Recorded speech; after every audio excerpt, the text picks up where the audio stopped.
Richard Moore here from 8StepStartup. I want to speak to you today about a question I was asked this week when someone asked me what's the most important piece of advice I could give someone.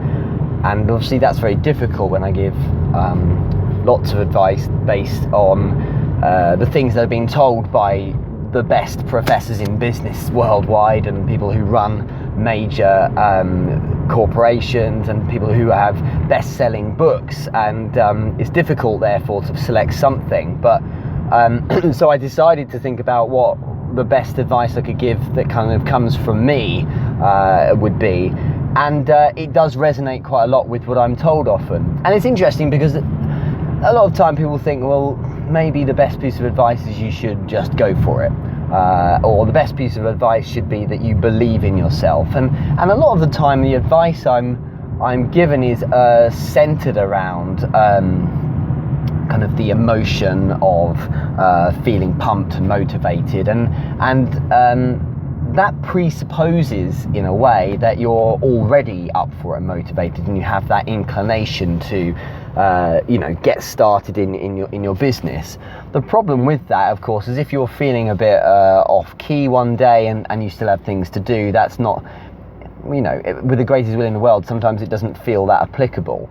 So what I feel is the best advice I can always pass on is something that would traverse all emotions. So basically, if you're feeling great or you're feeling rubbish, if you're having a good day or a bad day, if you're having a terrible week because you've lost loads of business and things have gone wrong, or you're having an amazing week, something that still can be used and is applicable. And it reminded me of a post I did a while back, a bit of video content relating to motivation, and it's kind of along the same lines really of just doing it. And what I like to do is just ensure at all times that I'm consistent. So my best advice is consistency will win. So when I was much younger, about 15 years ago, and I was just starting out in sales, I remember I was on a team and the manager had, I think it was 4 of us on the team, and we had a great quarter, and the next quarter our target had gone up, and we were all a bit nervous about this, and we were all quite young, and he said, the thing is, if you break down what the target is, all it is whatever it was per week. And he said, the thing is, all you need to do is be consistent. And we looked to other teams that we thought were really, really good, and the reality was they weren't doing the numbers we were doing. They were having epic weeks every so often, but they weren't doing the overall numbers we were doing. And it's this slow and steady wins the race approach. Many of you have heard the saying, I think it's Charlie Munger, that says, little by little you get ahead, but not necessarily in fast spurts. And it's exactly that. So my manager, I remember, said, I think it said something like, Richard, £10,000 for you per week, every week. Some teams might have people who do 40,000. Good for them, but then you do 10,000, 10,000, 10,000, down 10,000. And I remember him saying, no one can compete with consistency. And that's actually, I found that's very true, because some people will be, will jump ahead and have a load of hype around them, then they might fade a bit. If you're consistently building and growing, you will never really lose. The moment you take the foot off the gas, it's stopped and it's over. So you mustn't relent. And I suppose I learned that from a sales environment, because the moment your quarter ended or your week ended, well, then you just start the new one. The boards are wiped clear and you've got to start over again. But the reality is nothing has ever changed. You just have to continue making more money. And so it's the same principle here. So how this really relates to, for example, your business is, if you have time islands, if you watch the video I did on time islands, if you have certain routines such as, 3 times 15 minutes of reading each day.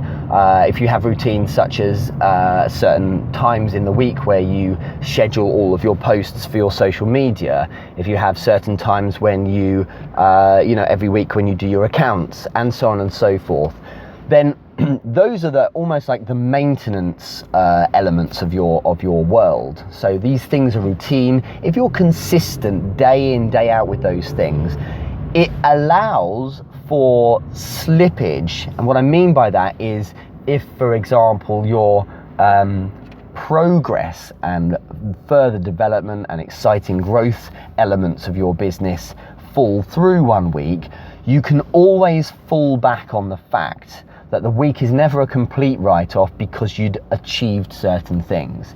So what you want to think about is consistency each week isn't about standing still, it's still about moving forward. And it might be that you say to yourself, well, I consistently want to grow by another 5% customer base each week, or I consistently want to ensure I generate another 200 Instagram followers a day. So even though you're doing something consistent and arguably monotonous, you're still progressing. And at the end of that week with Instagram, you've got another 1,400 people following you, just as an example. So if everything falls through, you've got a certain base level of progress that's still happening. So you can never say, well, this week's been terrible, but at the very least your calibration level is when you kind of recalibrate yourself to 0 each week to start again, you're always actually slightly up on the week ahead. So bear that in mind. That's my best advice. Rather than giving you some kind of rah-rah, pump you up message about being motivated and just believing in yourself, do you know what? Sometimes that actually doesn't work because, well, life can happen. I certainly, those of you who, like me, have a family will know sometimes, like a couple of weeks ago, everyone's ill. And a lot of you aren't aware of this, but when I launched 8-Step-Startup, on the day it launched, I had massive food poisoning. And not to put too fine a point on it, I didn't sleep that night, not because I was up working, but because I was spending a lot of time throwing up. I still was working really hard, but I lost a lot of weight and I was pretty ill. But that was a horrible, horrible time, and things like that will just happen. So I can't possibly give myself advice on a day like that about being pumped and motivated, because you know what, at the time you think, I don't want to hear it right now. And I still kind of soldiered as best I could. But consistency will always win.